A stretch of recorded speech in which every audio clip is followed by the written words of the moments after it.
feeling better, there's no doubt about it. And my days are brighter, my shoulders are so much lighter.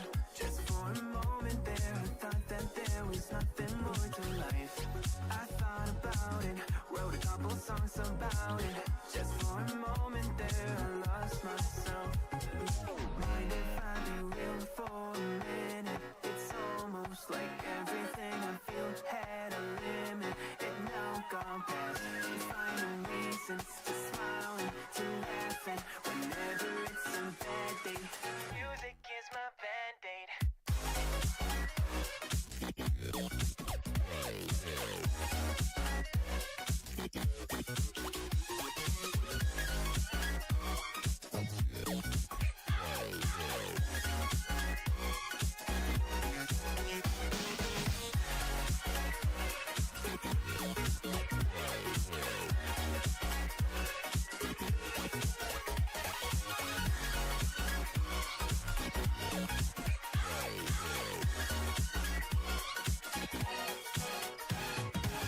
Here the other day I turned off all the lights, spent an hour with my memories, and then I realized it's not all black and white, like I was colorblind, but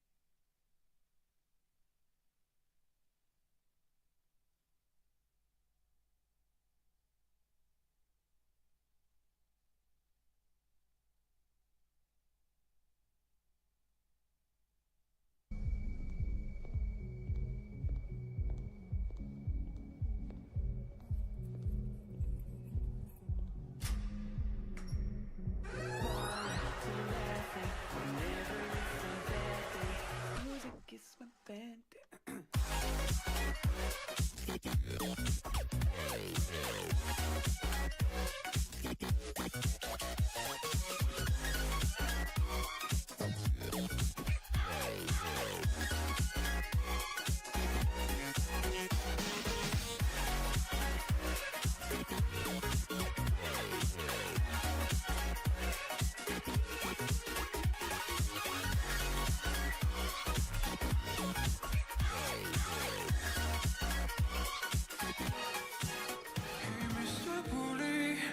Won't you just see right through me?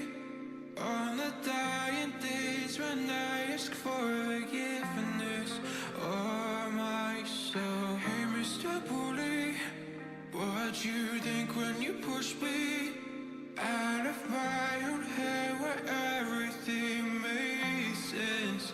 Breathing in the lies that keep me open from the truth that keeps me holding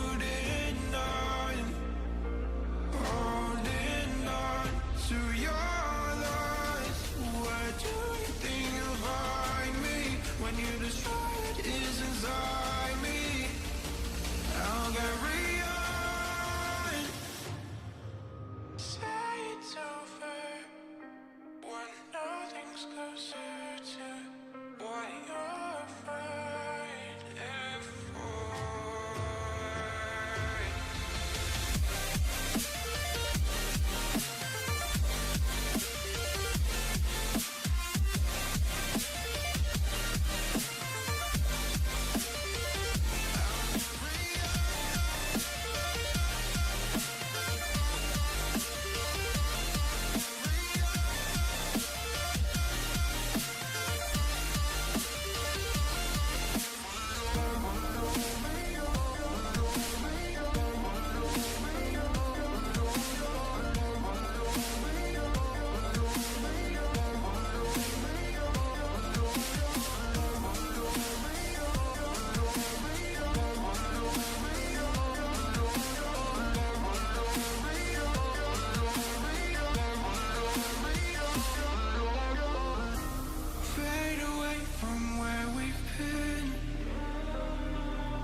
Close the chapter where I'm ripping out my pages. Stop the fire under my skin, or light the blaze again that stood alive for ages. Breathing in the lies that keep me open from the truth that keeps me holding on to your lies. Where do you think you'll find me when you destroy what is inside me? I'll carry on. I'll carry on.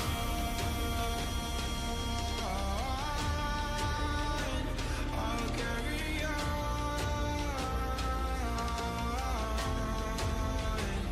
I'll carry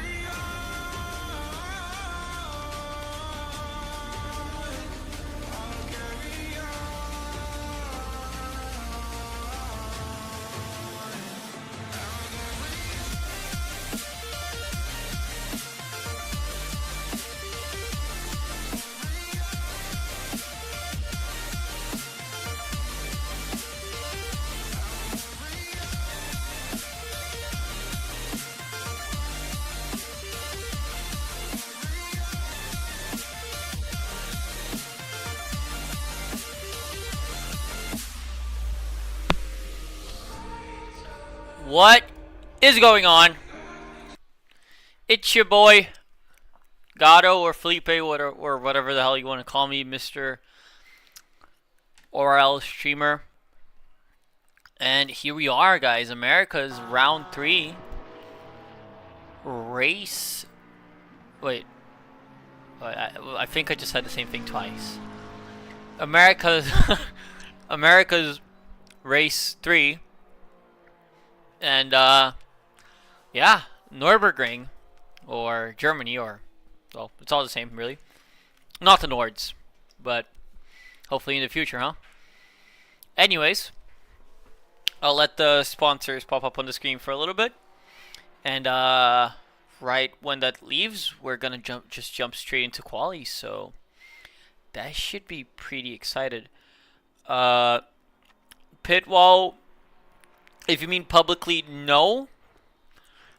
But I have access to gaps and informations.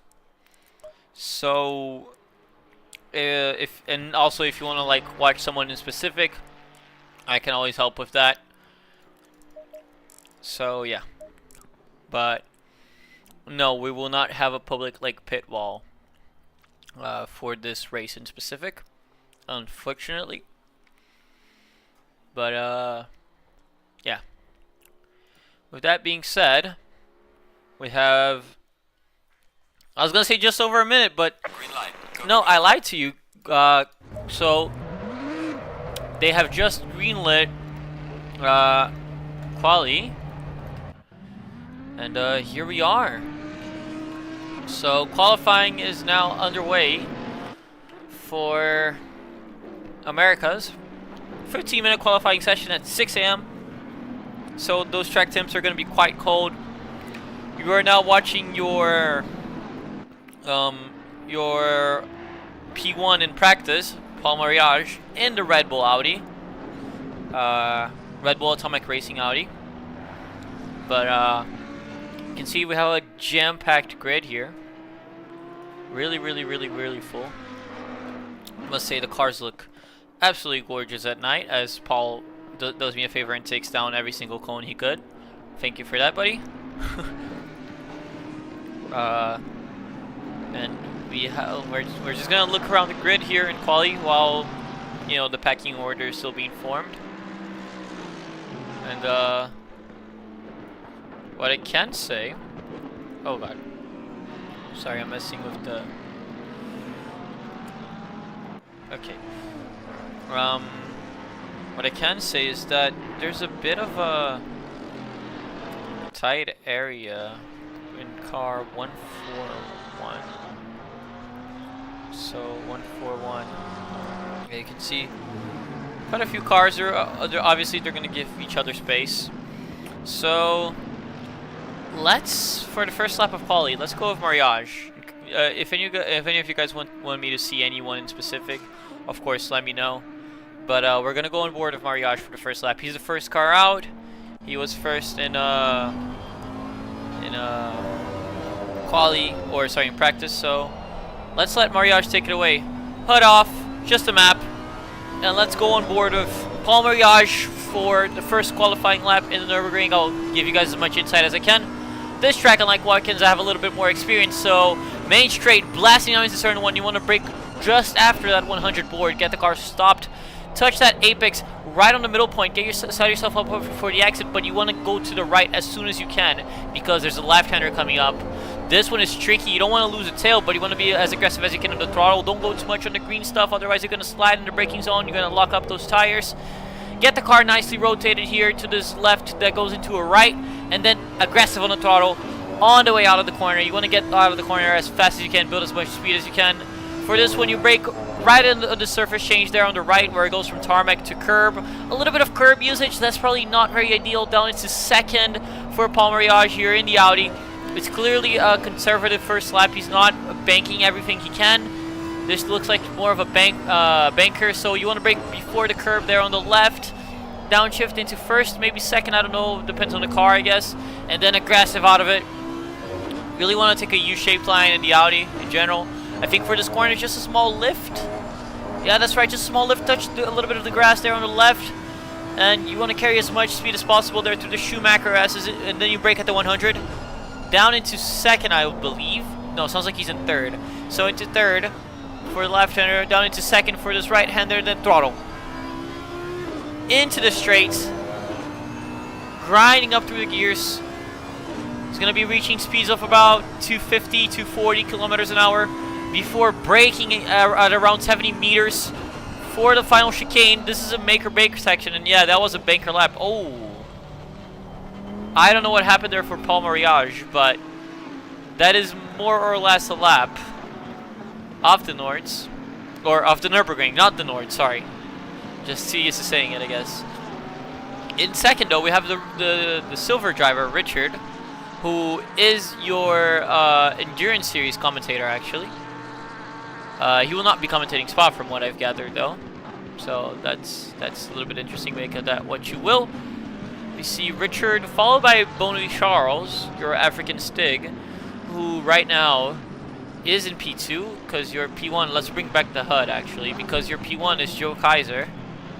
Now, Joe Kaiser, we were rooting for this guy in Silverstone, if you guys remember.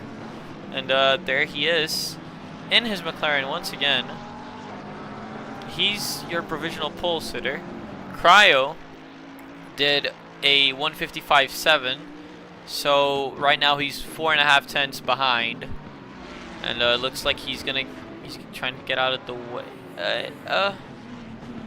No, he was doing something. As you see, Justin Turek set a 55.5, so he is the closest to your pole sitter. Luke Locklear is not here today, so we might have an actually very close and tight battle for the win. As we see league owner Mr. Tyler in the Mercedes, in the Odyssey Racing League Mercedes. Of course, he's going to sponsor himself. And you see him going through the Schumacher S's. There's a Porsche behind him, number 141 Helgert. That is a silver driver, so they're not, quote-unquote, in the same field, in the same championship. Of course, the way this championship works is that, as you guys can see in the standings here on the left, on the left side of your screen, we have a pro field and a silver field, and of course they're both in the same race, but they're not racing the same race per se, right?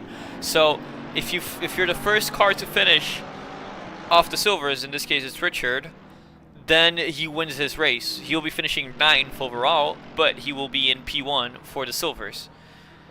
Or let's say, like, if a silver wins the whole thing, right? He wins like in P1 overall.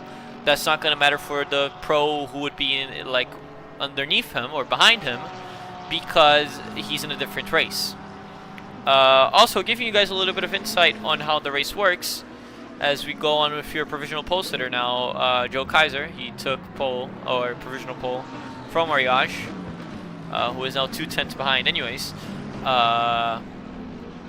As I was saying, there is a mandated pit stop, not for tires, only for fuel. And in the Nürburgring, I don't really expect anyone to take tires unless they damage their tires, as Justin Turek sets an insane lap. Frickin' 54.7. Shout out to you, Justin Turek. That's a pretty great lap. As I was saying, mandated pit stop for 1 liter of fuel, no mandated tire change. You can change tires though, but that is 30 seconds slower, so generally that's not the way to go. And the Nurburgring tire wear should not be that much of a concern unless you damage your tires, because you can damage your tires here. I've done it before myself. Don't want to talk about that one. Jesus. Anyways, K Moss. I think that's a new face, or at least they weren't here in Silverstone. I wasn't here in Watkins, so I won't be able to tell you guys. But K Moss in the Mossive Motorsports Aston, great name there, goes P2. This might be his debut. I am really not sure, as Paul Mariage reclaimed 2nd place, but not first though. First is still with this man, Justin Turek, who right now is stuck behind I think that's Lucia Tosi. Yeah, alright, I'm learning the names. Bear with me, guys. I'm terrible at names, but we will get there eventually. Moss has been demoted to P5 though, as we see a lot of cars ramping up their paces, and Bonnie Charles is the closest to threatening Turek. Of course, both Porsches at home in Germany, so I think the people at Stuttgart are going to be really happy in seeing a Porsche front row lockout so far. So I don't know how that's gonna work out for Porsche in the long term. Let's see if Porsche will actually maintain this. Porsche will actually maintain this 1-2 or not. Of course, there aren't any teams. This is just me, like, you know, being imaginative and whatnot. So no teams really. It's just me having a little bit of a laugh. I feel like I should be looking more up and down the grid, so let's take a look more at some of the other guys. Let's take a look at Adrian Vargas in the Martini Mercedes. Love that livery. It's been a while since the last time I saw it. Moses sponsorship on it. And now we have Nightshade in the Lambo. I feel like Nightshade has changed cars, or maybe it is that Nightshade drives a different car in Europe and America. I'm not sure. I'm really not sure, Nightshade. I forgot. I'm sorry, buddy. We have Gobbler in the Sky Tempesta McLaren. Love that livery. I think it's really awesome. Let's take a look at some more silvers, shall we? We have Drew Jensen in the McLaren. Oh, that's beautiful. It's the triple crown livery, but in the GT3 car. That's a gorgeous livery. Good job, sir. And I believe we will see the sun rising during the race as well, so that's pretty cool. As we see Andres Murillo go around the final corner to set a outlap. Pretty sick. Thank you for the outlap, my good friend. Let's see what Murillo can do on this lap. Let's take a look. Let's go for an onboard lap in the Porsche. The Porsches are looking really good here, so might as well look at what he can do. So hood off, and let's just take a look at what Murillo can do here in his Porsche. I don't know if you guys like this format of me just like loosely going around, but apologies. We will have to divert here because we do have a new provisional pole sitter. And it's another German car. It's the Mercedes of Cryo. I'm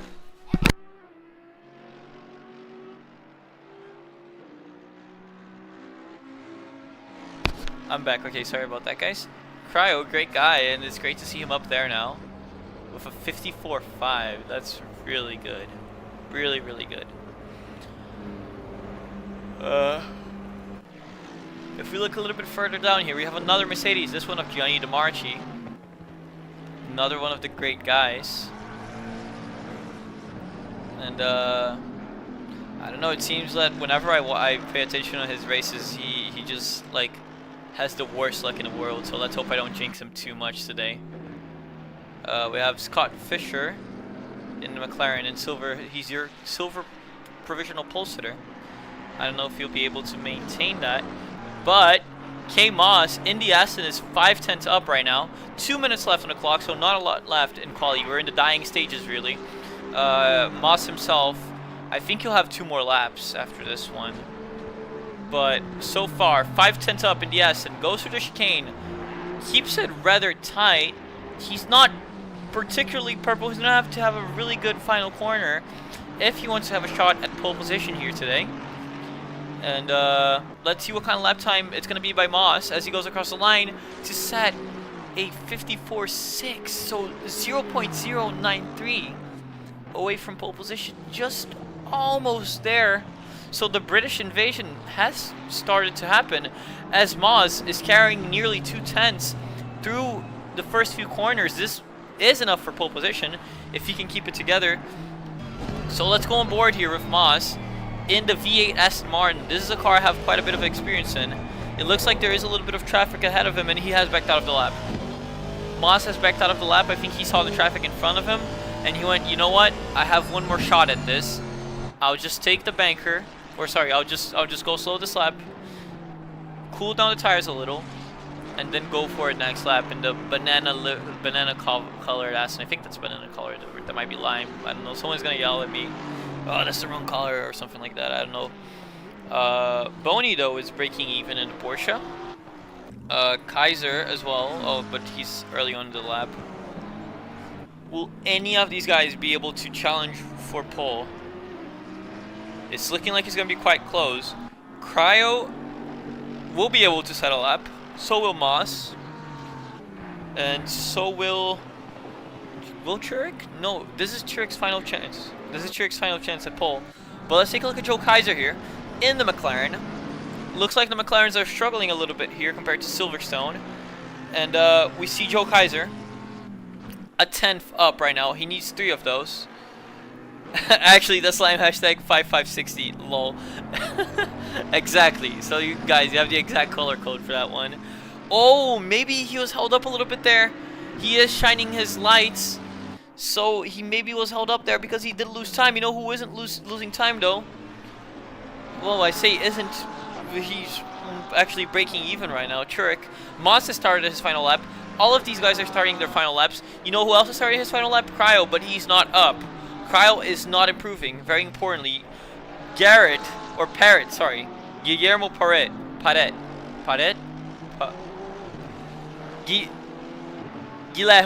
Guillermo? God damn it.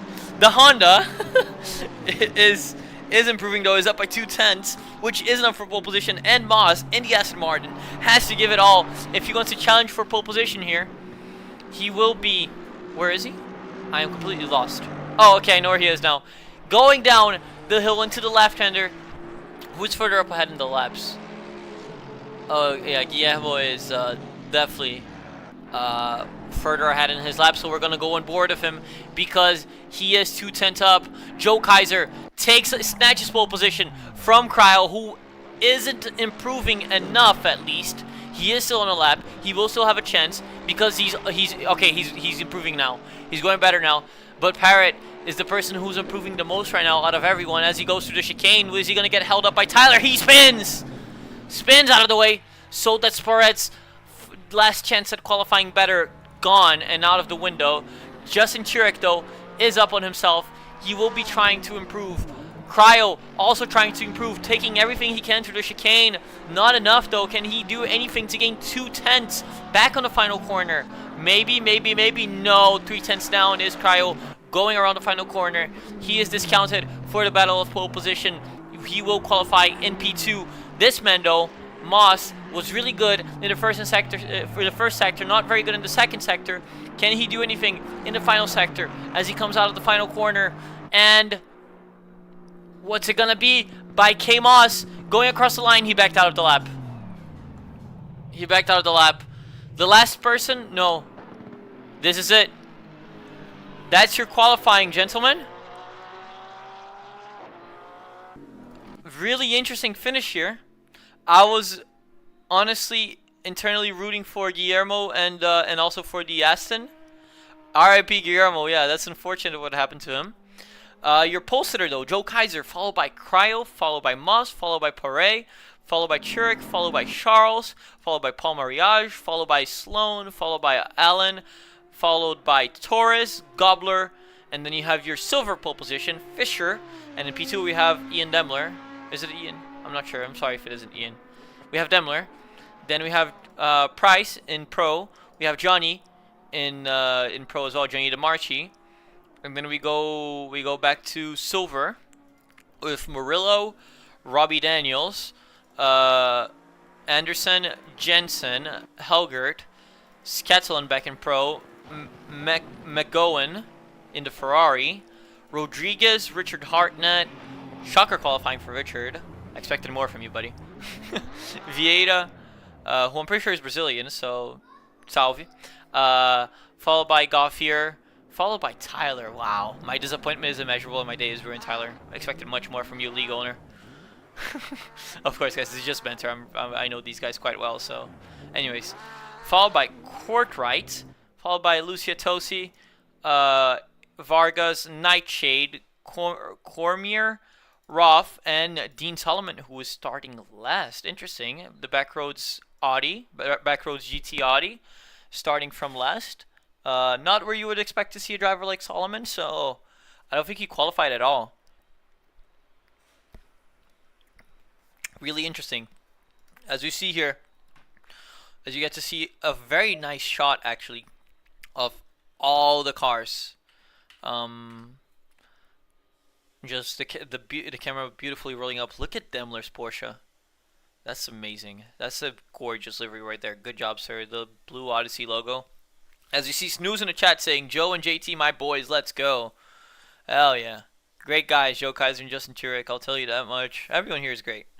Everyone here is great.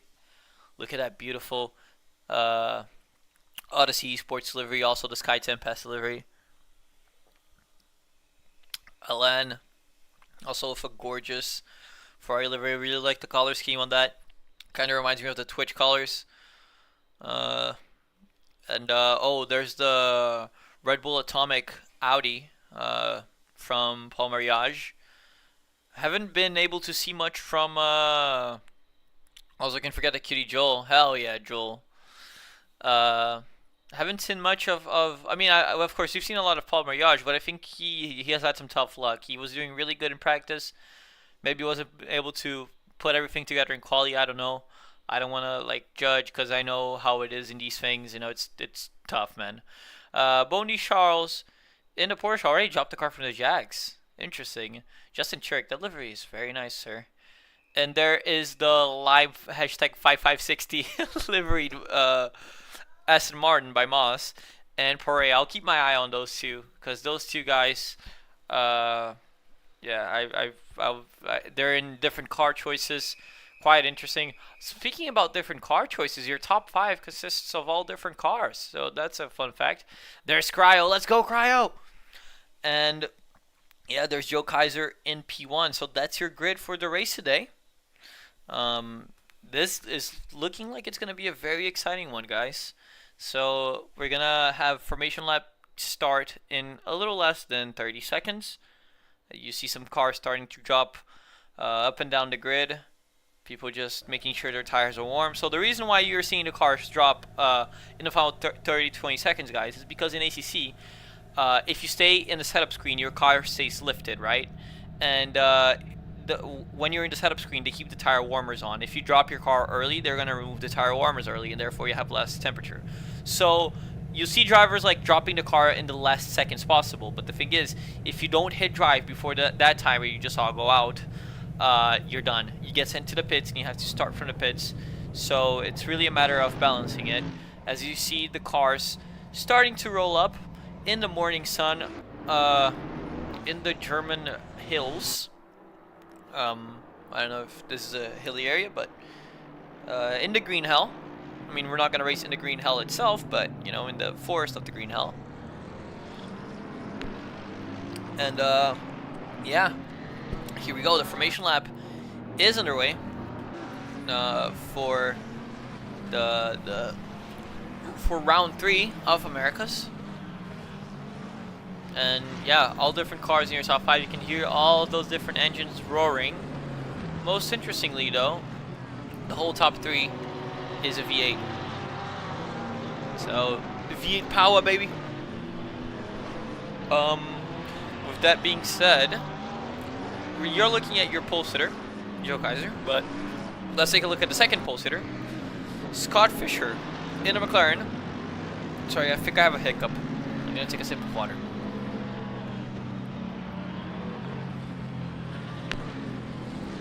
Much better. Anyways, as I was saying, I almost said Sam Fisher because I saw the S Fisher. If you played Splinter Cell, you know what I'm talking about. Sorry, I know I'm goofy like that.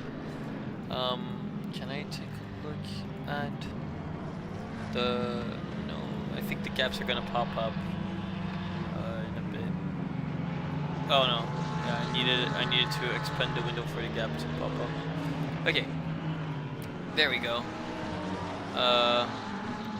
With that being said, I think all cars have showed up on screen, and I think all cars have been spoken about, so that's great. You know who I'm missing today? Chris Rise. No Chris Rise, no Luke Locklear. Well, no Luke Locklear means we're gonna have an interesting fight at the front, so that's something. Hope you come back soon, though, Luke. Anyways, appreciate him keeping the title fight interesting for us. And it's really interesting to see Cryo come through. Last race, I'm pretty sure he was P4, or in Silverstone, I mean, I'm pretty sure he was P4. And this race, he is P2 in quali. So, very interesting. Also, Perez, the Lamborghini, Eduardo Perez, not here today. Quite unfortunate. Has 2 pole positions, that at least that I saw. As you see, Joe Kaiser be overtaken by Cryo. He's going quite slowly right now. And this is about where the cars are going to start going double file. I wonder why Cryo is so far up the road. Oh, he has stopped. What happened there? I have no idea. But you're going to see Cryo starting on the inside. Or sorry, no. Kaiser starting on the inside. Cryo starting on the outside. And I'm gonna get my tongue twisted of those two, I'll tell you that much. Holy hell. But yeah, as we see the entire pack go around the final corner so that we can get underway with the starting procedures for round 3 of the Odyssey America's Championship. And the race has been green flagged. We are underway. You see the Porsche of Church getting a great start, gets himself right in between the Honda and the Aston. Of those two guys, I forgot their names. Oh, almost contact there between Garrett and Cryo. Cryo showing Garrett the long way around, but he lets Kaiser get away in the process. Contact there between Moss and Turek. Turek tried to put his nose in there and didn't quite work. As we see a crash happening at the back here. What is going on? We don't know. Let's keep our eyes back at the front as we see a massive fight, but most importantly, the guys in front are kind of disappearing right now. Mariage is under attack from Sloan in the McLaren. He's going to try to go the long way around. Doesn't quite commit to it. Lots of side-by-side action going up and down the grid. Holy hell, there's a lot going around. Joel went wide there. Maybe he's going to lose the position to the Porsche of Daimler. We're not... No, not to Daimler. Sorry, guys. To Murillo. Holy hell, there's so much going on. There is genuinely so much going on. Up and down in the field. Any sense here? No. So Joel got filtered right down. And there's one car between him and Tyler now. And as we see here, the Mercedes off Cryo in the slipstream off your race leader, Kaiser. It's all going to be about who fires up those tires first and who did a better job in the formation lap. And right now, the Mercedes of Cryo is looking very pacey as we go on board of him here. He's gaining in the twin-turbo V8 McLaren. He's in a naturally aspirated Mercedes. Tries to go for the outside on the chicane. Kaiser, though, maintains his lead as you see a flying cone there. And there has been a crash at the back, another one.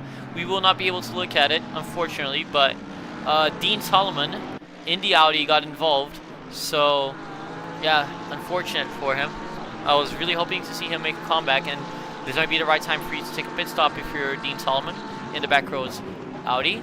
But we see Garrett, he brakes much later than everyone else. He will be seeing that, and he's going to be like, okay, interesting. I'll use that to my advantage. Cryo maybe had to back out a little bit there off the move, but right now he's looking very racy. He's looking very on par with Kaiser, so he might try to do something here because their cars are so much different, right? You have Cryo in an NA V8 Mercedes front engine car, and then there's Kaiser in the aero, like very much aero dependent twin turbo mid-engine McLaren, you know, but they're both V8s, of course. Well, Kaiser maybe went a bit wide there, touching the grass a little bit, not sure. That's going to damage the tires perhaps. As we see another small crash with Rodriguez and Tony Vieira, my fellow Brazilian. Unfortunate for him. Churik has gone purple though in the last lap, so that's interesting to see. And yeah, Joe Kaiser still under pressure from Cryo, but don't discount Parrott and Turek because they're right there. And let me tell you, these guys, these names are, you know, a rough bunch to pronounce. Jesus. With that being said, we also have Alan right over the back, all over the back of Boney Charles. And can he try anything in the Ferrari? That thing's not very good on the straights, but it's pretty good on the aero corners. Cryo on the slipstream of the McLaren though. Is he close enough to try anything? No, not really actually. The car behind looks closer to him than he is to the car in front. Not anymore braking to the chicane though. Alan will be feeling a little bit of pressure here. Or sorry, no, Boney will be feeling a little bit of pressure going into the braking zone. This is a fight in pro, so this is for position, this is for points, this is for everything. And Cryo has dropped back a little bit here from the McLaren. He's going to be a little bit vulnerable now. He's out of the slipstream range. In ACC, the slipstream range is around 7/10. And Parrott knows he's better, or Garrett, yeah, Parrott knows he's better on the brakes. But he had to brake early because the Mercedes in front of him was braking well in its normal braking zone. I think the Honda is just really strong here on the brakes. As we see a five-way fight, 5 different brands, 5 different cars fighting for that win. But Joe Kaiser right now just running away. Just keeps on running away.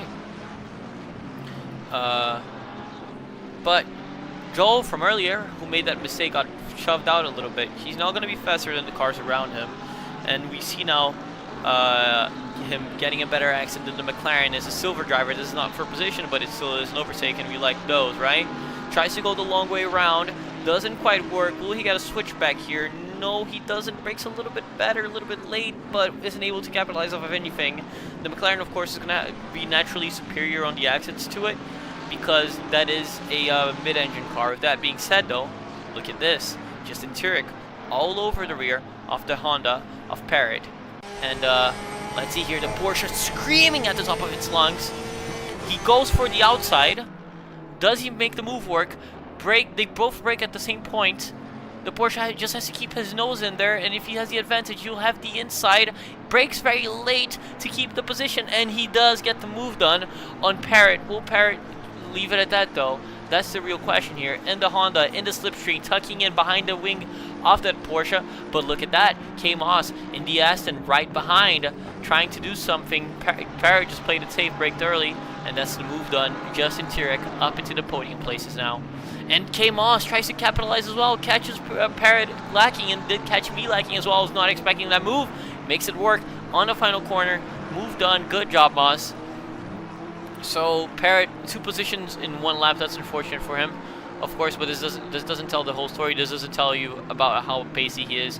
If he's able to convert that pace he had in quali earlier, then it's going to be looking really good. With that being said, though, Joel Price looking to make another move, or maybe not another move. Maybe it's a move on the same car. Sorry. Almost made contact there. That was very close. He has to go the long way around. Brakes early. Tries to get a switchback. Does the switchback work here? They touch. The McLaren is sent spinning. Joel Price and the McLaren off Fisher have made contact. Joel Price manages to rejoin without harming anyone's race. So good on that. Boney, though, did get overtaken by Alain in the Ferrari. We saw that fight happening earlier. This just happened. Shocking start for Joel Price so far. That's a little bit unfortunate.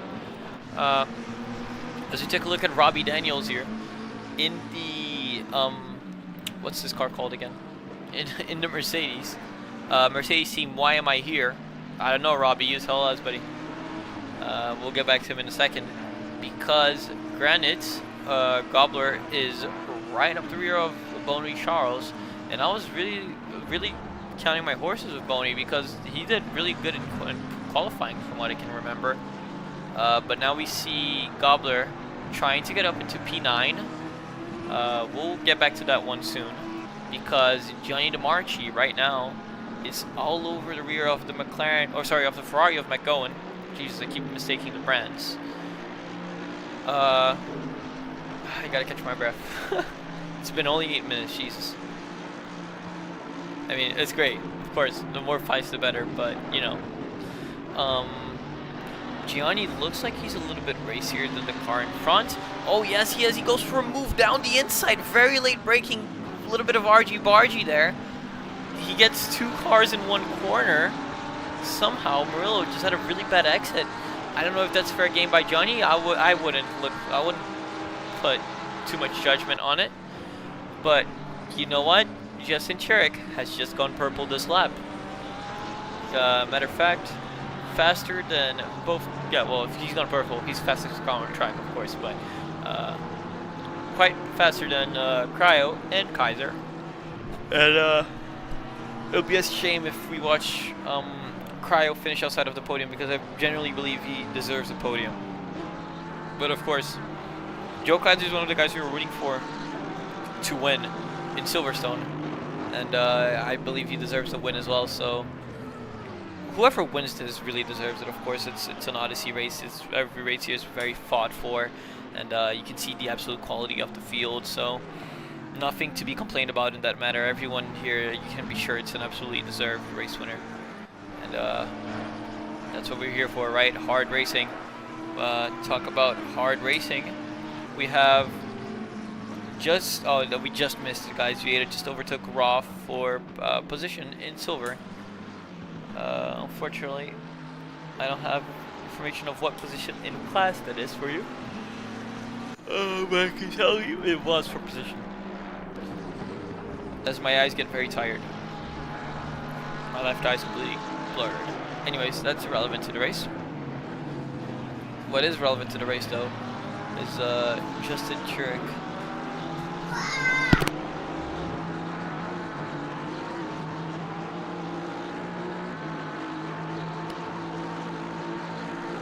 Alright, I'm back. Sorry about that. Justin Chiric tries to go for a long way round against Cryo. Cryo will see that. He's going to say, no, not there, sir. Gravel Gobbler, or Granite Gobbler, sorry, has taken a pit stop. So that's interesting. An early pit stop probably to get rid of traffic. That's a really good way to get yourself out of traffic. So yeah. Tarek, though, almost made the move work here in Cryo. And Kaiser is frankly just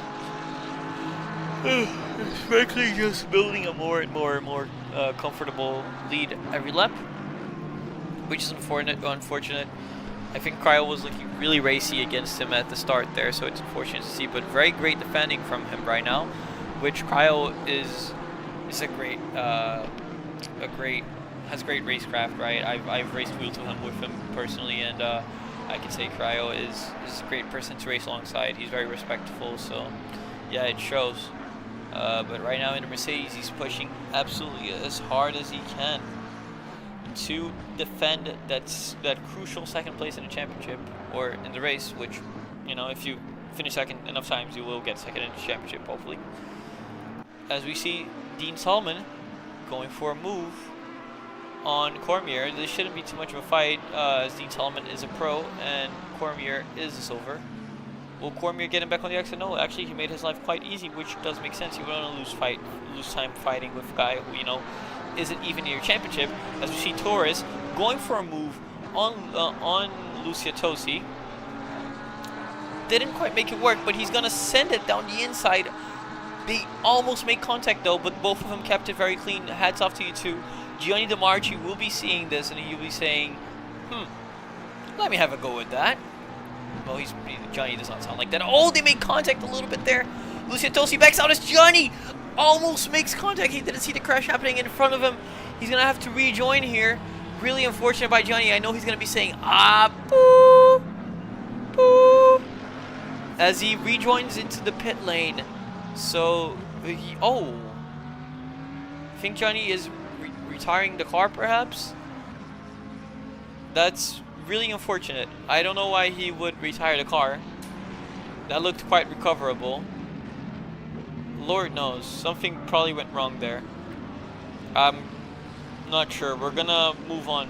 We'll get back to you on that one. So yeah, he retired the car. Okay, that's unfortunate.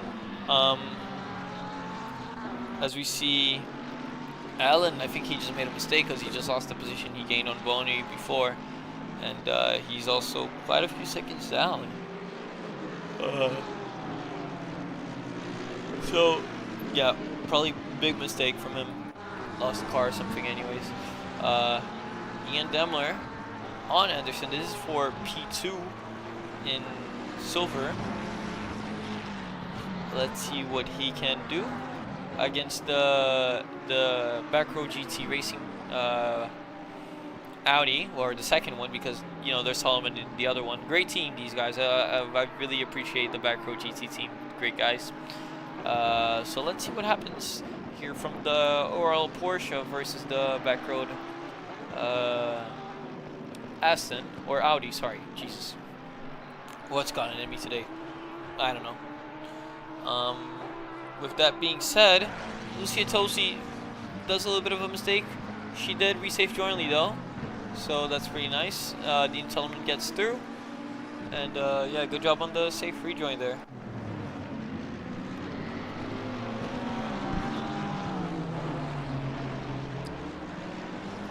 Sorry, I'm very physically tired. Very physically tired.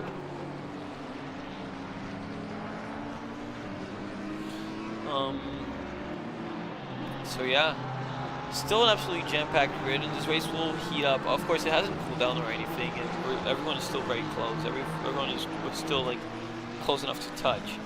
But the race will heat up even more once we get to the pit stops. For now, though, let's keep watching this fight between Derek Anderson and Demler in the Audi and the Porsche. The Porsche is going to have better exits, as you see them almost make contact there. Both cars are sponsored by Odyssey Racing League, as they go side by side into the long left here. The outside hasn't worked before. Can Demler make it work? I think they made a little bit of contact there. So Demler is going to try to rejoin. Will he rejoin safely? No, he won't. Oh, they made contact. Oh my God, that looked almost like retaliation. I'm sure he'll give the position back though. That was not retaliation, obviously not. But that was not a safe rejoin. That was not safe. I'm sure the stewards will have a very, very harsh look at that. As you see Perret gaining on the Aston, who we saw overtake him a few laps ago. Well, he's be getting close again. And he wants to get close again because he knows he has pace. Well, so does the Aston of Moss, to be fair. They're both very pacey drivers.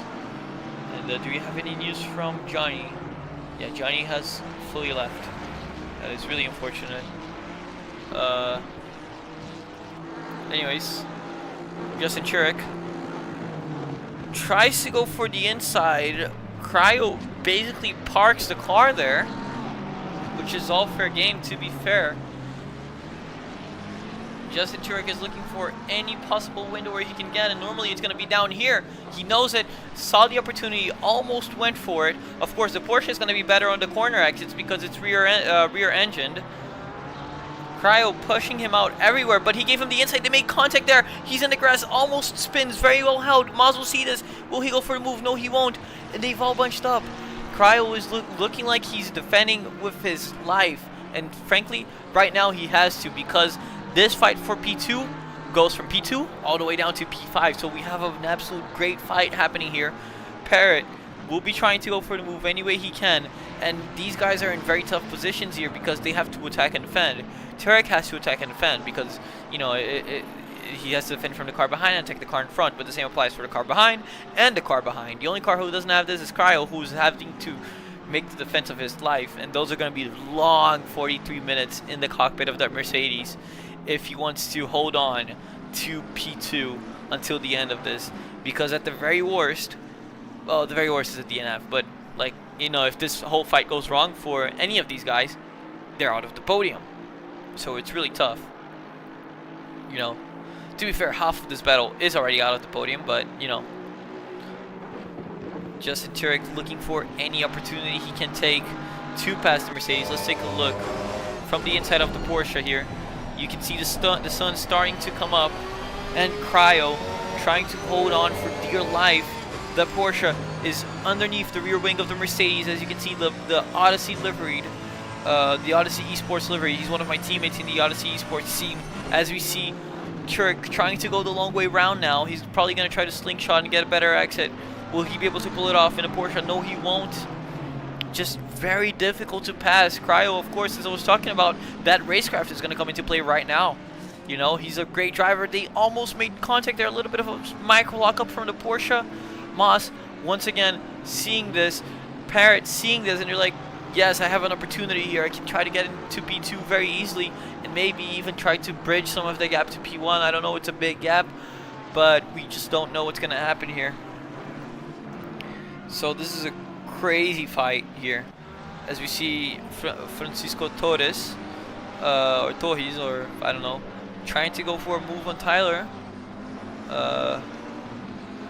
And we don't know if Tyler's going to make the defense. But we do know that Turek is going for a move on Cryo. He's going to have to go defensive into the Schumacher S. Is not quite. All over the rear wing once again, as I was saying. Look at how close they are, guys. They almost made contact there. Cryo positioning his car perfectly. Moss gaining. There's a little bit of 30 yard and they touch. Turek has touched Cryo. Cryo is in the wall. Cryo has gone into the wall and he has to spin the car the whole other way. Moss takes the position. Turek slowed down. I don't know if he'll try to get the position back or if he slowed down because of the crash. Let's take a look at a replay of the crash. Look, you see Turek here. Let's take a very close look. He's still ahead at this point. I may have gone back way too far. I did go back way too far. As we see Turek taking his pit stop. So he does not want to deal with traffic. Moss is your new P2. And really unfortunate for Cryo, who is down in P10 now. Hopefully that Mercedes isn't too damaged and he can get back in the fight somehow. But if I'm him, I'm completely demoralized. But of course, never give up. Never give up fighting. And Cryo is a fighter, and I know he won't give up. He'll definitely give it the best that he's got. Really unfortunate though, because that was shaping up to be a really good fight. And now, well, half of the cars are gone, and I'm sure the stewards are going to have a look at that as well. I don't know what's going to be decided. That one is not as clear cut for me. I'm not the right guy to ask, as we see Torres finally getting close enough to Tyler, and he is going to mount an attack here on Tyler, the league owner. This guy runs this whole thing. Of course, not by himself. There's a massive staff team who all put in the massive work behind the scenes to, you know, put on this show for you guys and for the drivers to have fun racing. So, yeah. With that being said, is Torres close enough to try anything on Tyler? Not quite. Not quite. This is not the closest fight right now, because that fight between Daimler and Anderson is going on again. Daimler, of course, after making that mistake, gave the position back fairly enough. And I mean, to me, it's still a penalty, even though he gave the position back, unfortunately. But I know it's a penalty, but I don't want it to be a penalty because I want this fight to happen. You know, I want this to be a thing because it keeps the racing interesting and it keeps things cool. With that being said, that Porsche is really close to the rear wing of that Audi, but the Porsche is not really known for having a strong straight line speed. As we say that, Daimler gets a 10-second time penalty for his infractions, which completely deserved. But look at this man. Cryo pitting after the damage he got, and he's probably pitting to fix the damage. He probably went for another lap. He's like, you know what? The car is really bad right now. Let's just come in, fix the car, and get out there again. With that being said, though, let's take a look at Turek, who pit in right behind him. Oh, there he is going now. So he has the position easily, which does make sense. You know, Cryo did get shoved into the wall. Demler comes into the pits as well.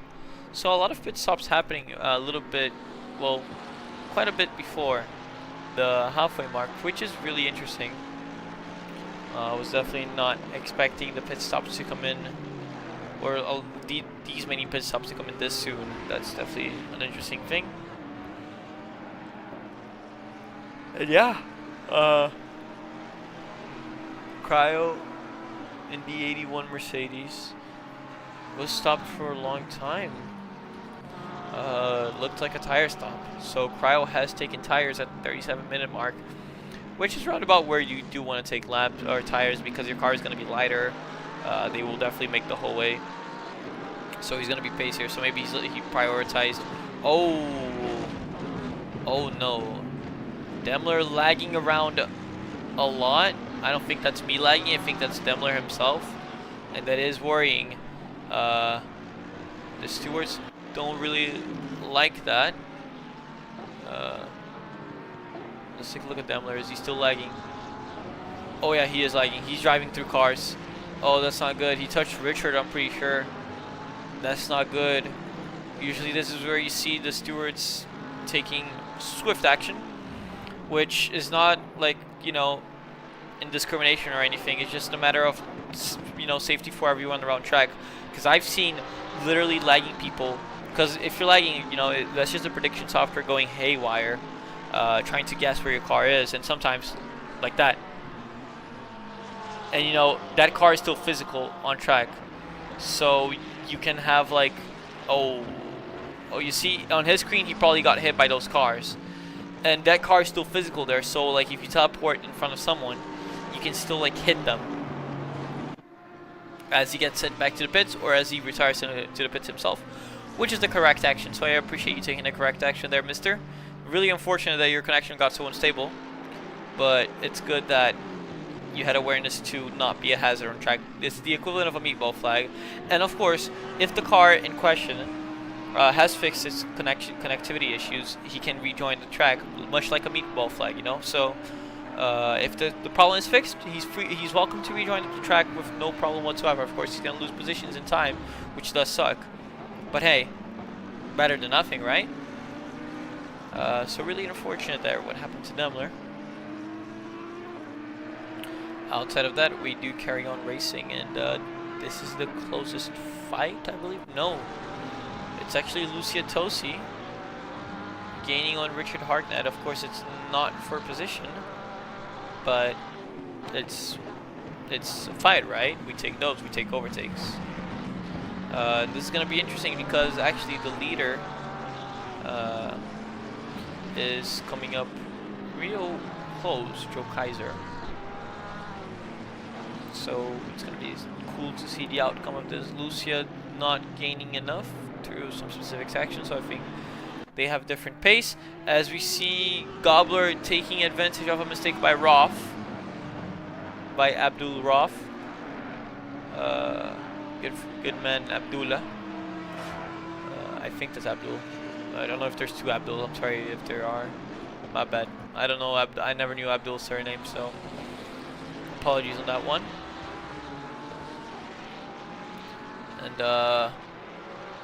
yeah, things have sailed down now because of some of the pit stops. I want to see where Turek is going to come out though, because he is the fastest car on track right now, setting 55.7s.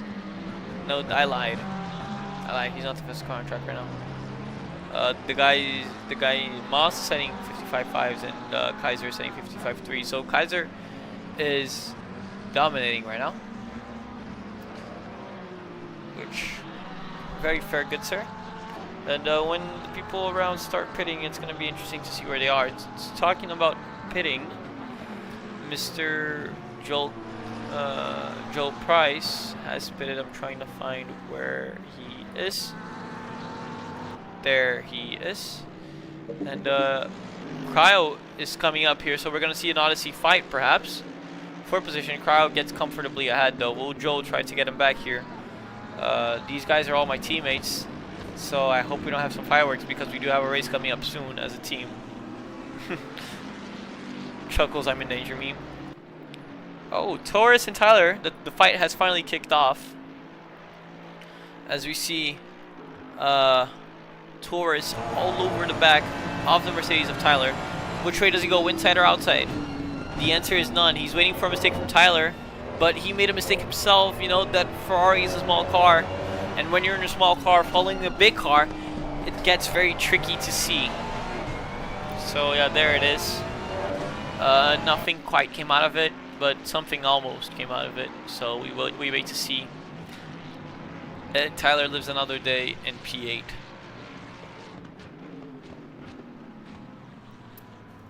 That being said, Cryo has a lot of people to overtake. He lost a lot of time, unfortunately, with the damage and with the spin and with the pit stop, and that's no fault of his own. And I'm sure the stewards are looking at Turek, the incident between Cryo and Turek as we speak.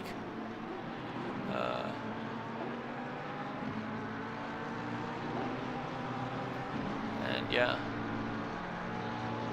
really unfortunate what happened. And to be clear, guys, there is no intention there. Turek and Cryo, they're both, as I said, very, very safe, very quick, very great drivers. And these guys are never going to have intentions of crashing each other out. They don't want that, and we don't want that. So, yeah, just to be clear, no one is doing anything in purpose here, very clearly. As we look at, actually, Pablo.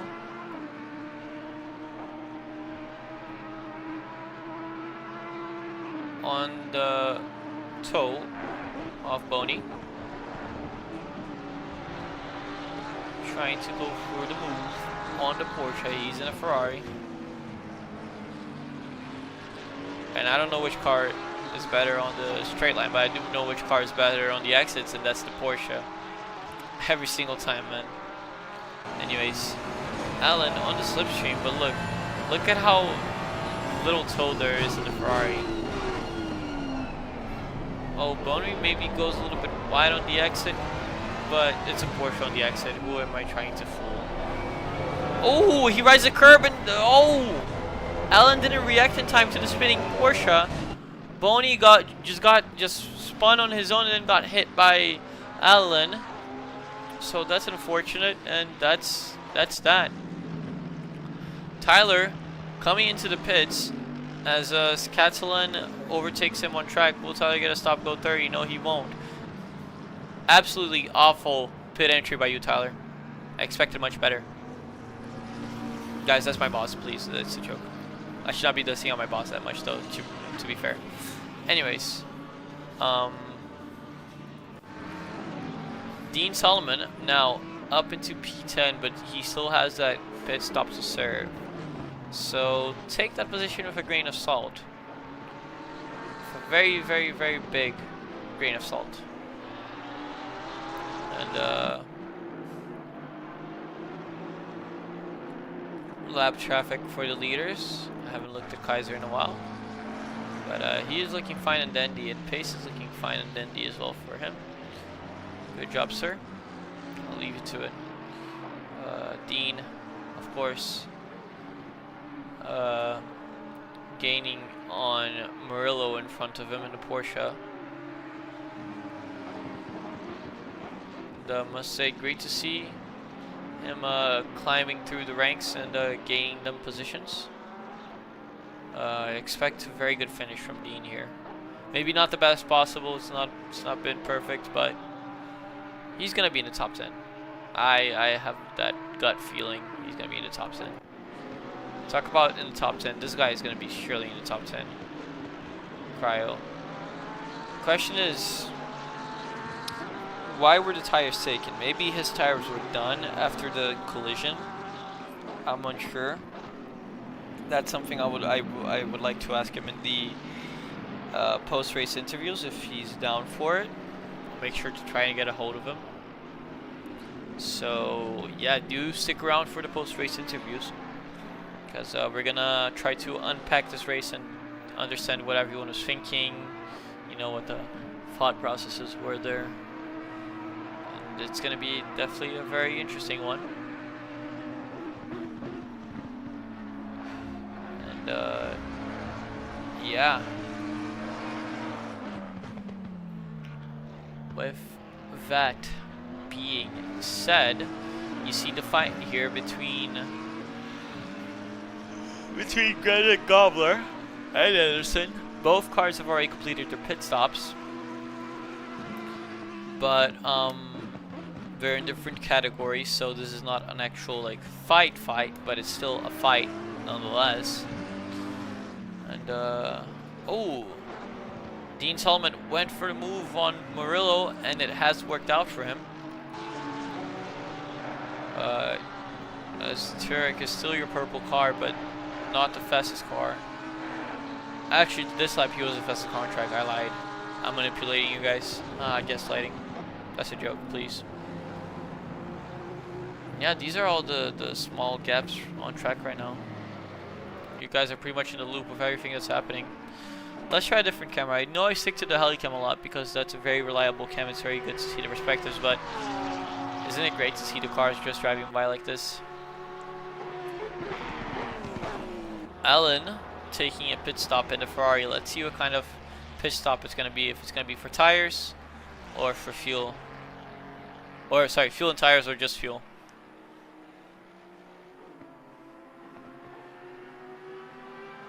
That's a long stop. It's for tires. He's taking tires. Which right now is a good time to take tires, to be fair. And we see the Anyanga Racing Honda of Pare. I think it's going to be Pare, yeah, Pare. Guillermo Pare. Yeah, Guillermo Pare, finally. Oh, blue flags there. And Moss is actually kind of gaining on Kaiser here a little bit. So we will monitor that gap and we'll keep you guys in the loop on what happens there.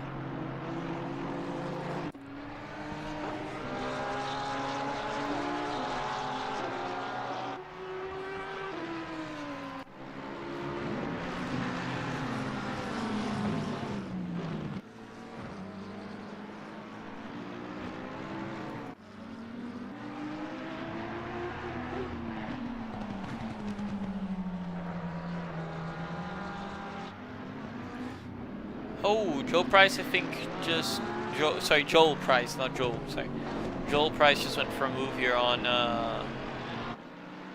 the Porsche of Helgert, which, to be fair, is for position on track, but not for position in the actual race because they're on different categories. But it's good for him that he is moving up and probably trying to follow Cryo, the other Odyssey Mercedes. And you can see the names of all the team drivers in that hood of the car. Oh, okay, this is big. Sloan, Pare, and Torres have done their pit stops. I think Pare is going for tires. He has been stopped for a while, so this will be interesting. And most importantly, oh, maybe not for tires. I don't know how long he was stopped for. It looked like a while to me though. Where's Cryo? Cryo's still a ways away. So that was not tires. That was not tires for sure. Torres though has been stopped for a while. Tohizor, sorry. Sorry for mispronouncing all of the names I've mispronounced in the past. However many streams it's been at this point. With that being said, Scatalon is right behind Pare, but I think, yeah, Scatalon hasn't done his pit stop, so yeah. The Amigos del Sim Racing McLaren, and Anderson has gotten through Gobbler. Wait, or is it the other way around? I am unsure. Quite unsure. Moss in the Assetto has gone to the pits. Is he taking tires? I think this is like the last, like this is the latest you can take tires at. Any later than this and it just doesn't work. As we see the hashtag 5560 Lime Aston coming into the pits and stopping. Engine off. And let's see how long the stop takes. Usually he's going to be dropped around now. Yeah. If he doesn't take freaking tires, and looks like he didn't. Paul Mariage in the Red Bull Atomic Audi as well. Getting the move on and disengaging the limiter to get racing again. So you're seeing all of the pit stops happen now. And unfortunately for Mr. Cryo, he is not ahead of those guys, which he was before. But we'll see how they are, how he's gonna fare out at the end though. You know, he is on the fresher rubber, and he is pacing very well, 55.5 last lap. Let's see what kind of lap time he produces this lap. Also expect some drive-thrus. I don't remember track limits being that easy. They're not very difficult, but they're not that easy either. As you see, a 56.1, so not a very great lap, but it's still fine. It's acceptable. And yeah, you can see that Pare had a longer pit stop because Moss is gone. He's very far away from Pare. And it's going to be a matter now of when Joe Kaiser decides to pit. It looks like he's going to leave it to the final moments. So your traditional, more like classic strategy.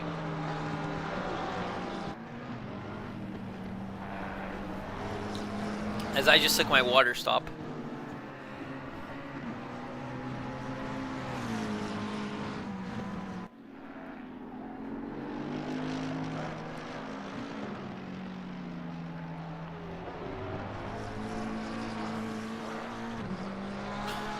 Boney Charles has pit though. Just catching my breath there. We're back though. Can't wait to not have my voice tomorrow. As we see McGowan, or McGowan, leaving the pits as well. Boney, very quick stop, so probably just fuel.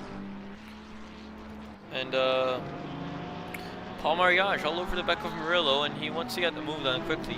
Now the reason why Mariage is behind Murillo now is because, as you can see by the yellow number 1 right beside Murillo's name, if you look at P7, that means he hasn't taken his pit stop. So every single car that has a yellow number 1, or orange, sorry, number 1, hasn't pitted yet. So Mariage is behind this guy because he hasn't taken a pit stop. But Mariage, well, on paper should be the faster car, so we'll see what's going to come out of this. It's a beautiful car and a beautiful livery. You know, it's sad that the R8 is going out of production and is leaving GT3 as well. You know, it's a car that I really like. Always liked the R8, especially the facelifted one. Never mained it, never drove it too much in ACC though. It's a great car though, stunner, great looking car, great sounding car. Has a Lamborghini or VW Group V10 engine with the, yeah, it's just an epic car, epic. Love it. Let's go on board with him a little bit here. Oh, a bit bouncy there. That puts into perspective how big those curbs are. But listen to the Porsche though. Here. Oh, by the way, Dean Solomon, MP3. Oh, god damn it. Commentary's curse. Listen to the Porsche. It sounds like a Banshee. Now listen to the Audi. It's much tamer. By the way, I just realized no Lambos today. I'm really upset by that. I really like the Lambo. I'm a Lambo main, chat. Listen to the Aston though. I love this engine.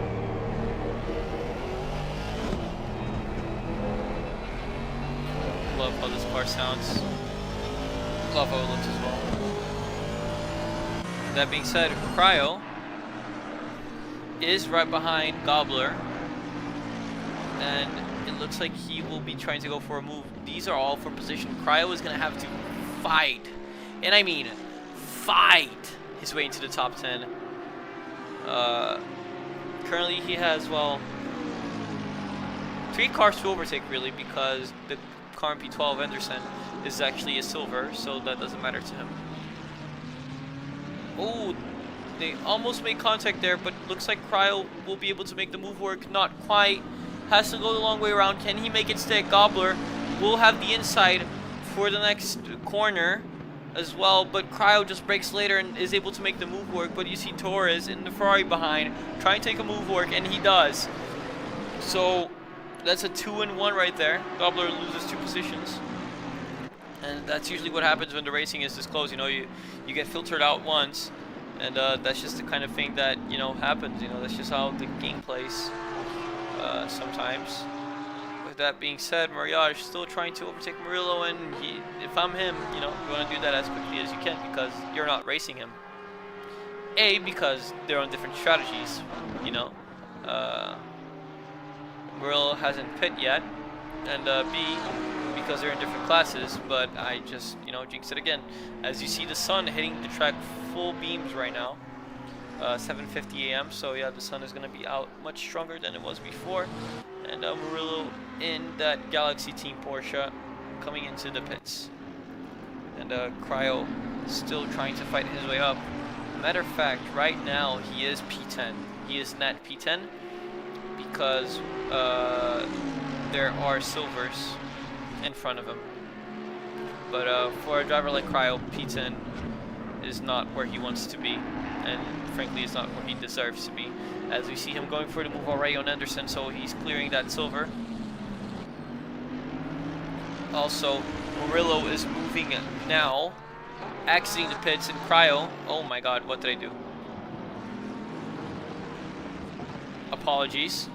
And Cryo was at the start of the straight in the middle of all that, and he's braking into turn 1 only now, so he's gonna have to catch and overtake Murillo as well. And a lot of cars for Cryo to overtake. Really, that tire stop and the damage and spin really hurt him.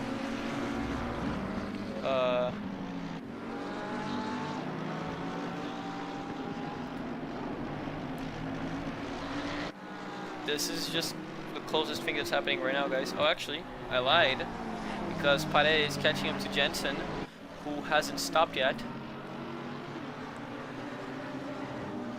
So let's see what Pare is going to produce here. Also, Kaiser still hasn't stopped, so expect to stop in the final 5 minutes for Kaiser. I don't think he's gonna pit any earlier than that, but he can definitely pit later than that. As we see Pare getting up to the rear of Jensen here in the McLaren, as he goes for the move straight into the final corner, doesn't wait too much. Jensen didn't make his life too hard as well, which fair enough. I mean, they're, like I said, different strategies and different classes as well, so really not that relevant for him. Joel Price though has shaved off seconds to the car in front, who is the McLaren of Gobbler. You could see him right on the background there. I think we will be able to see him right there. So he's about a corner, well, like a chicane behind, or a corner behind.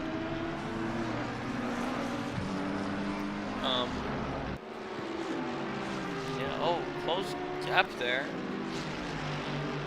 between Cryo and Torres. Torres has been really ramping up the pace. Cryo and Torres, fun fact, look, they set the same exact lap. Last lap, 56.135. Torres, 56.135. So exactly the same lap. And Cryo now is going to have to defend from Torres a little bit as well. But in terms of fast lap, Cryo has a better fastest lap than Torres, so maybe it's a matter of just I don't know if getting on if it is the word I want to use, but Joe Kaiser has taken his pit stop. And he is well within the lead. Matter of fact, he's about a main straight worth of leading. Because look at Moss in P2. So 15 seconds behind. So Kaiser has proven me wrong. I have literally 1 lap to go. Spoken about this. And now you see it's not true. But Joe Kaiser absolutely dominating the race so far. I reckon he could have taken even tires if he wanted to. No, he couldn't. I lied. The gap is 14 seconds now, so no, he could not. And honestly, there's no need. No point in risking a race like that, as we see Jensen taking his pit stop now, which should put Murillo back in the silver lead. We see the car stopping, and oh, it might be closer than it looks, guys. Because look at where Murillo is, and look at where Jensen is. Oh, actually, I think Murillo got him. Yes, Murillo has definitely got him. Why is it stop so long? Was that a tire stop? I don't think it was, but that was a very long stop. I'm not sure. I'm not sure what happened there, but it's a longer stop at the end of the race, which normally is not something you want to be seeing if you're the person inside the car. As Cryo has caught up to Murillo, who is now your silver leader, has retaken his lead, and it looked like he was going to be leading after that stint. It looks like a really good stint. Cryo trying to get the move done here on Murillo. And this is a really tough one for Cryo, man. Really tough one. Hate to see him like that, but it is what it is. Yeah, not much going on right now. As we take a look at the split tone livery of Richard Hartnett. Great guy, that guy. Hate him. And Robbie has a penalty. I don't know why. In the "Why am I here" livery. Actually, keep your distance in the back. I sure tend to when I'm racing against him. As you see a small pack beginning to form here, and this is a fight for position as well between Joe Price and Gobbler. So very interesting. Sloan gaining on Dean Solomon, who still hasn't pit, as we are about to tick into the 10-minute mark.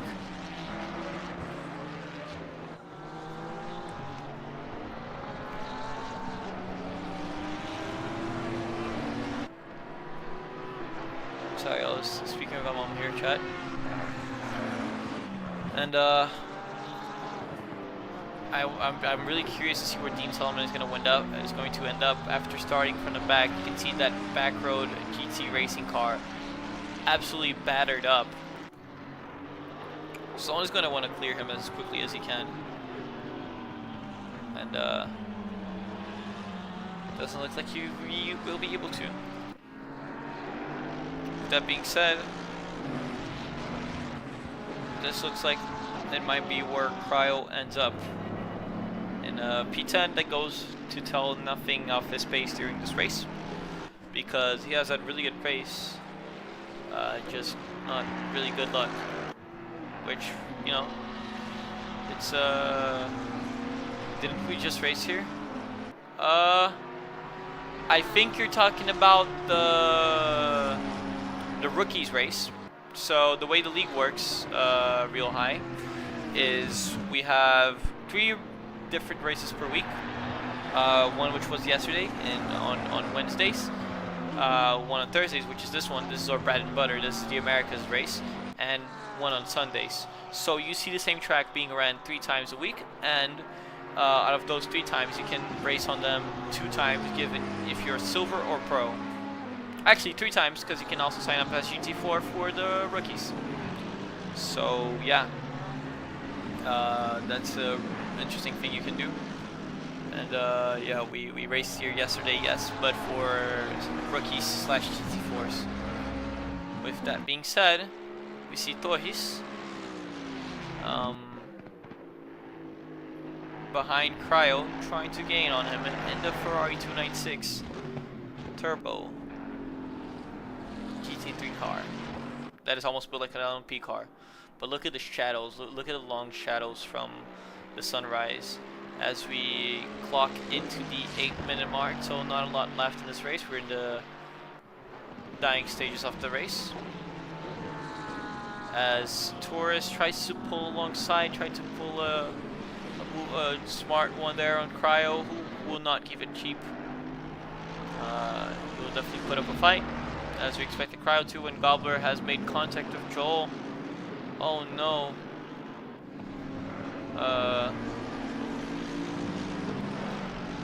That's unfortunate. I'm not sure what happened there, but yeah. Tor is fighting for that top 10 spot with Cryo, and the gloves are off. It's up for Cryo to defending like he did in Stint 1, and it's up for Taurus to attack to get into the top 10. Cryo, of course, will be trying to get every point he can get. Of course, this season there's a drop round, which means that you can have one poor result, as Sloan goes off the track and is having to rejoin. I don't know what happened here. Let's take a look on the replay. Really not sure what happened. Oh, he got loose. Tyler was stopped on track though. So a lot of things happening all at once there. So yeah, that's what happened there during that fight. As we get back to that Torres Cryo fight, Torres has fallen back a little bit more. Car number 17, I think that's Tyler, still stopped on track though. I don't know what's going on with Tyler there. Maybe he forgot how to put the car in gear. Is he going to pit? It looks like, yes, he's going to limp into the pits. He did not provide any hazard rejoining, which is good. Good job, sir. And I wonder if this is it for Tyler's race.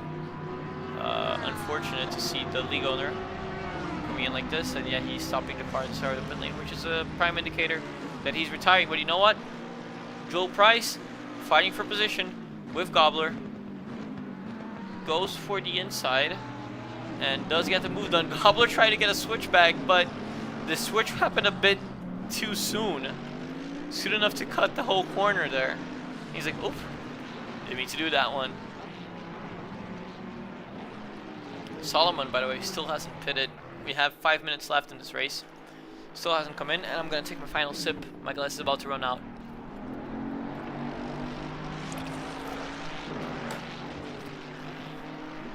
So I think I played the strategy there perfectly in my drink system.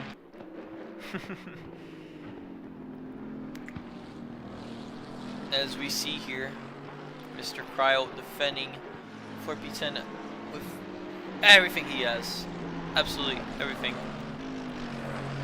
In the Odyssey Sports Mercedes. That's my esports team, so I don't really, or at least that's the esports team I race in, so I don't really have to say who I'm rooting for, but I try to be as unbiased as I can, and I think I do a good job at it, right?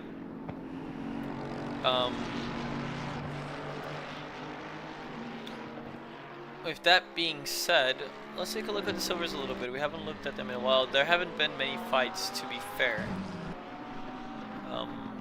But I want to make sure everyone gets a little bit of screen time, at least, you know. Vieira has been a stealth pilot this race. Vargas, we see him quite a while. Ruff, we haven't seen much of. I did mention him, Abdul. Nightshade, of course, has been very under the radar. And Demler, we've seen quite a bit of him. That being said, Dean Sullivan, look at that car.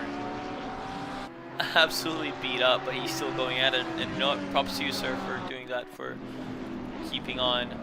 And there's damage in the Ferrari now, and he has fallen back, which indicates to me that there has been a mistake by Torres. Let's take a look at what happened here. Let's go on board, actually, with the Ferrari. Braking for turn 1.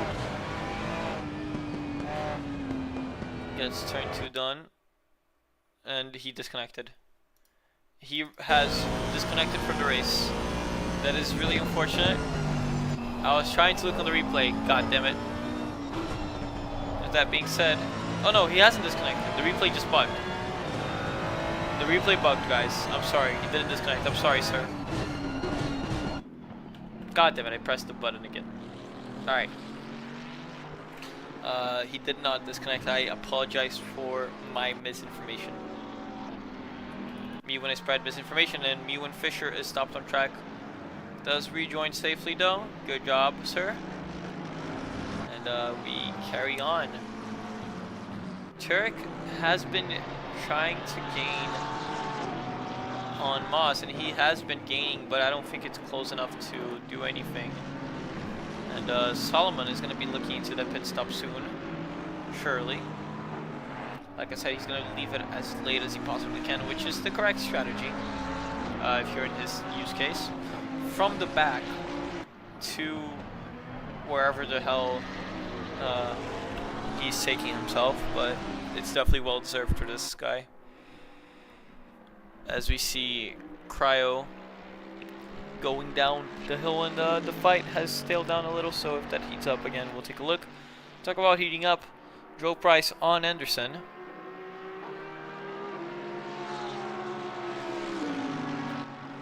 This fight is one that has been going on for a little bit. Not a lot of it, but a little bit. And it looks like Joel is the fastest driver here compared to Anderson, which is expected. I mean, Anderson is a silver driver, so, you know, nothing out of the ordinary here, nothing alarming, really. Really nice livery in that back rows car with the Odyssey logo as well. They're, like I said before, great guys. As the leader, Joe Kaiser, starts the final lap, and let's take a look at him. He hasn't gotten much screen time. This man, who has done absolutely everything he had to do, kept Cryo at bay in lap 1 and 2, defended from the attack, led every single lap of this race, hasn't gotten fast laps though, so it's not going to be a grand slam, but he has led every lap, and he has done a great job to secure that pole position and to keep everything absolutely clinical the whole race. And he has just been building on that lead that he picked up in qualifying. With that being said, we see Solomon going into the pits, and he's going to get filtered down now. Will Cryo be able to get him though? Doesn't look like it, because look at where Solomon is on the pit lane, as we see Fisher going for a little bit of a spin of an off-track excursion. He does rejoin safely though.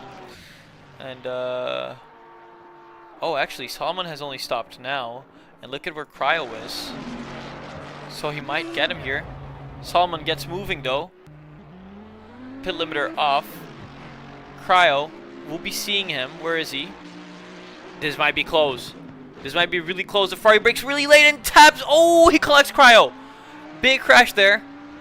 The Ferrari made a lapse of judgment there perhaps, and has collected Cryo, and they both crashed. Cryo could have maybe fought for P9 there, but now it's all gone off, and the stewards, I'm sure, will have a look at that.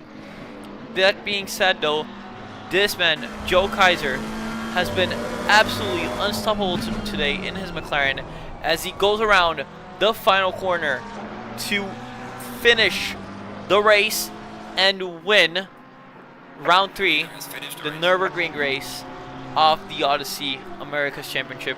He wins in pro, and he will be very happy, very delighted with that one. I'm not sure how the championship is looking after that one, but that was a great race by you, sir. As we see Turek overtake Moss on the final corner. It's going to be a race to the finish line here, and Turek took the position. We need to look at that. We completely missed out on that. What happened? Oh my god. So Moss had a 59 last lap. I think some sort of mistake happened for Moss, who almost got him back there. Amazing finish. Absolutely epic. Look at this though. Mariage and Solomon. Okay, so we have Sloan in P4, Padet in P5, Mariage P6, Bonry Charles P7, Allen P8, Solomon. I'm not going to call it until he does go across the line. Alright, Solomon in P9. Cryo very close here. Oh, he's going to go down to the wire between Cryo and Torres. Torres tries to go the long way around. He is going to have a better exit here. It's going to go down to the wire. Oh my god. Oh, maybe not. Cryo P9, Torres P10. Oh no, that's not true. People are leaving already. And your silver winner is Murillo. So congratulations for Murillo. In P2 in silver we have Anderson. Great job as well, Derek. And Richard in P4, I'm fairly certain, unless people have left.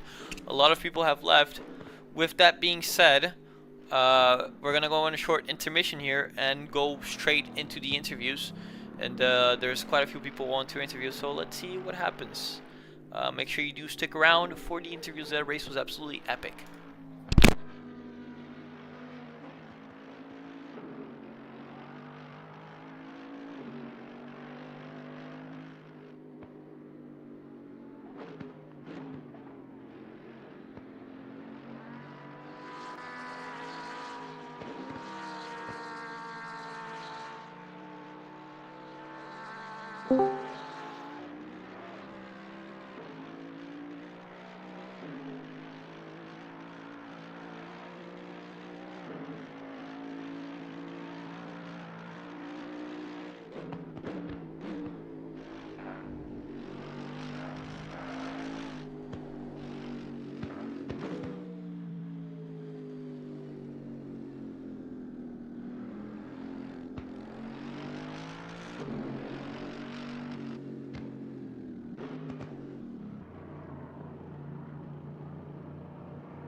Join forces.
All right, we're back. Um, we're not having any interviews today, so I'm just gonna cut straight to the ads. And yeah, you guys have been great tonight, as you guys are every night. And I hope you guys enjoy the racing, because I sure did. I like me some good racing, and yeah. If you guys have any feedback, please leave it in the comments, chat in the chat, or drop me a DM. My DMs are open, and any improvement I can do, I'm happy to do. And yeah, that's it. I think I'm headed out, and hope you guys enjoy that. And I'll see you guys again on Sunday. No, not on Sunday. Sunday there will be a stream, but I won't be there because I have a endurance race. So wish me luck on that one. So I will see you guys again though on Thursday for the next round of Europe. And yeah, you guys have a wonderful night and a wonderful end of your week, start of weekend, and I hope to see you guys here on Sunday as well. Even though I won't be here, I'll be tuning in though. Anyways, Peace out. Love you. Bye bye.